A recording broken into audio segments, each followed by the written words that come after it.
My name is Marcus Almirano, and I want you guys to ask yourself a question. What is it you want to do with your professional life, or are you happy with your current profession? I ask you this because the purpose of my speech today is to get you, young adults, to strongly consider the benefits of joining the military. I have research from the National Center for Educational Statistics, the Public Agenda, Vincent Tinto, the chairman of higher education at Syracuse University, and the U.S. government. At 19 years old, I joined the military. I joined the U.S. Air Force.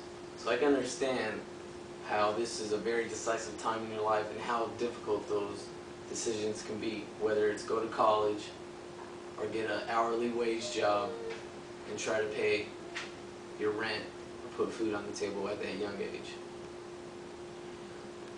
Now, I will discuss the benefits of the military and why you should consider it as an option for yourself.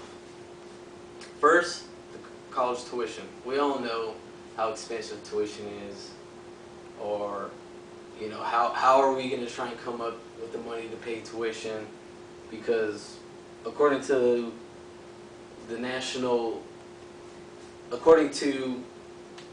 Center for Educational Statistics they reported that the average tuition to go to a public school is over $10,000. For a private school is over $26,000. This is just tuition, guys. Now, to live on campus, the miscellaneous fees, books, we're talking adding an additional $5,000 to $7,000 on top of your tuition. Staggering numbers. More reality, after you start beginning to pay all that money, 25% drop out in that freshman year, and you won't get that money back. 50% will not make it to graduation. These are not deposits, guys. This is large sums of money that you're going to be paying out of your pocket, and if you don't achieve that goal, which half of you, according to the National Center of Educational Statistics, you will not make it. Half of you will not make it. So, and also Vincent Tinto, the chairman of higher education at Syracuse University, stated in the University of Chicago Press that students don't even realize what lies ahead.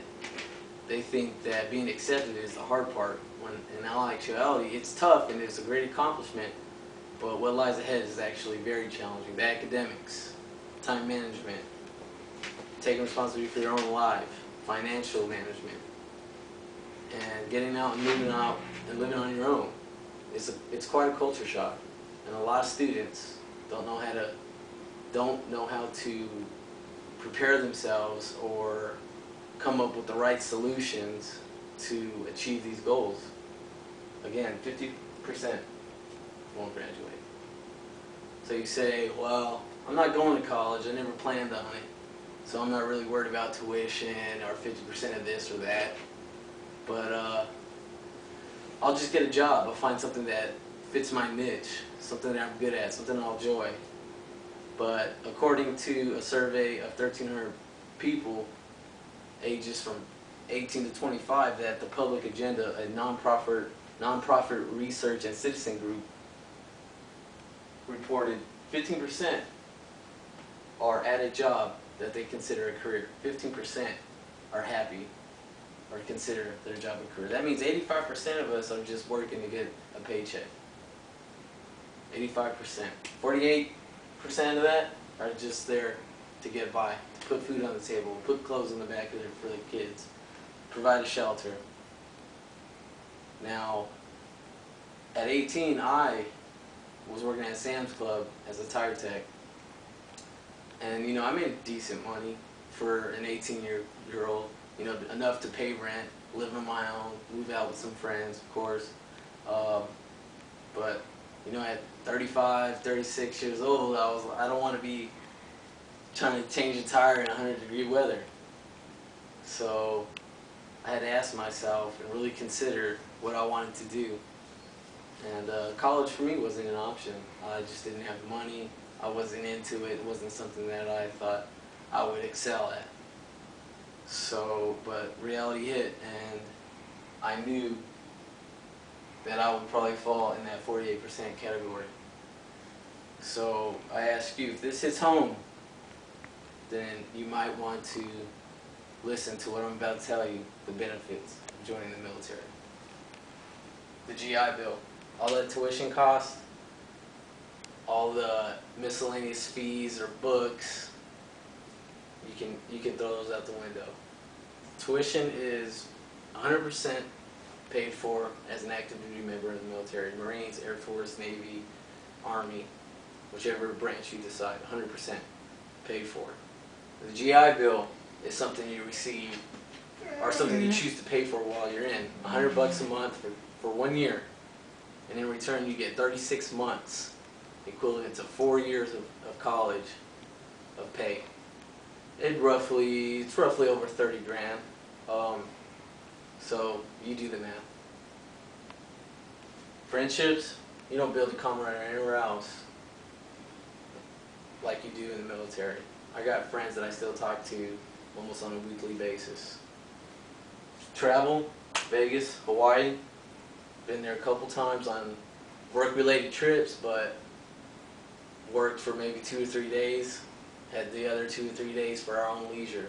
We got paid per diem, which Vegas was about $80 per day on top of what we were getting paid in our paychecks. Hawaii, per diem was about 120. And the same thing, worked for about 2 or 3 days, had leisure for the other 2 or 3 days. Traveled all around the world, Europe multiple times, Guam, Sicily. And when I tell my friends this, they laugh and say, man, I've barely been out of Texas. So, job training, the military gets you well prepared for hands-on training, something you can carry over into after you get out of the Air Force. Myself, aircraft tech, I had multiple companies, Boeing, that were prepared to hire me. I also had Raytheon, another company. Now retirement, I joined at 19. If I would have stayed in 20, I would have retired at 39 and would have had a paycheck for the rest of my life.